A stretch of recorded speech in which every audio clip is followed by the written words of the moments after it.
Desculpe eu interromper, mas quando às vezes as pessoas se submetem a determinadas coisas que algumas empresas impõem, né, que não cumprem a lei, essa lei que você está falando que não devia nem existir, às vezes as pessoas se submetem pela falta de emprego mesmo, né, pelo medo de ficar desempregado. Então prefere se submeter, de repente não vou receber tal coisa agora, vou me submeter a isso agora, porque realmente a dificuldade de emprego é muito grande, né? O problema é que quem gerou a dificuldade de emprego, essa mesma a qual as pessoas estão submetendo, é a dificuldade inicial. Porque, veja, emprego não é nenhum direito que todo mundo tem. O emprego depende da vida real, da vida concreta.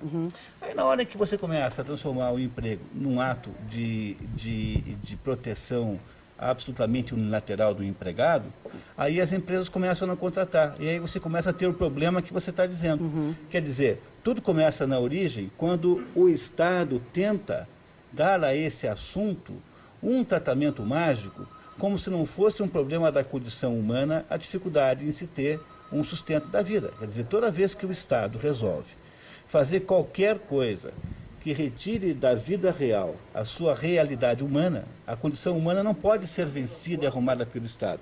Então, nesse assunto aí, quem nasceu antes foi a intervenção estatal, na hora em que o governo estabelece. Veja, qual é o país do mundo que tem a menor quantidade de desemprego? É os Estados Unidos. Qual é o país do mundo que tem a menor legislação trabalhista? Os Estados Unidos. É preciso compreender que há uma ligação direta entre essas duas coisas. Toda vez que o governo tenta resolver o problema legislativo, que é uma espécie de pensamento mágico, sabe? Olha, quando terminou a Segunda Guerra Mundial, nas Ilhas Salomão, que ficam lá no Pacífico, nasceu lá entre aqueles povos lá aborígenes um culto religioso chamado culto do avião cargueiro, que consistia no seguinte: o pajé lá daquela pequena sociedade lá, porque os americanos desmantelaram suas bases e foram embora, e ficaram lá aqueles aborígenes. E o pessoal via os aviões, os navios se movimentaram e criaram um culto religioso que era assim: o pajé faz um sinal assim com dois pauzinhos, e imaginando que quando acontece isso, vem um avião e estaciona no pátio. Isso é pensamento mágico, é você imaginar que a mera invocação da solução resolve o problema da sua vida.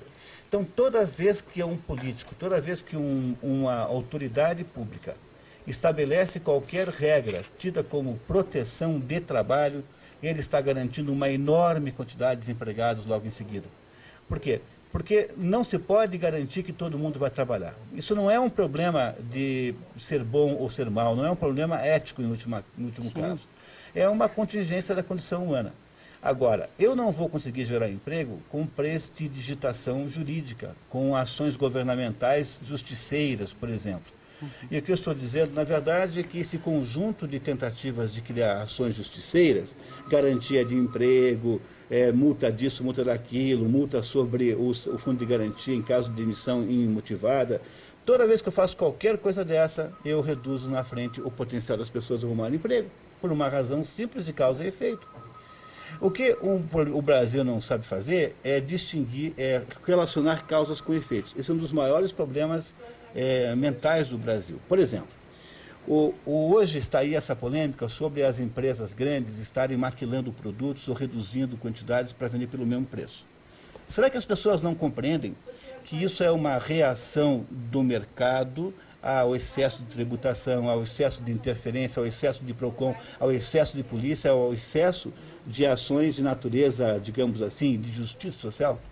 As pessoas não entendem isso. Elas vão ver televisão e alguém diz para elas na televisão que isso é assim porque as empresas são gananciosas. Então, como elas são gananciosas, o governo agora pode criar mais alguma espécie de instrumento de contenção das empresas. Instrumento esse que vai gerar uma perda da qualidade do produto logo em seguida. Ninguém compreende que foi feito assim. Será que as pessoas não compreendem, por exemplo, que a situação que o Brasil está econômica é derivada de um longo caminho de desastres jurídicos, de lidar com o assunto econômico, social de uma maneira completamente errada?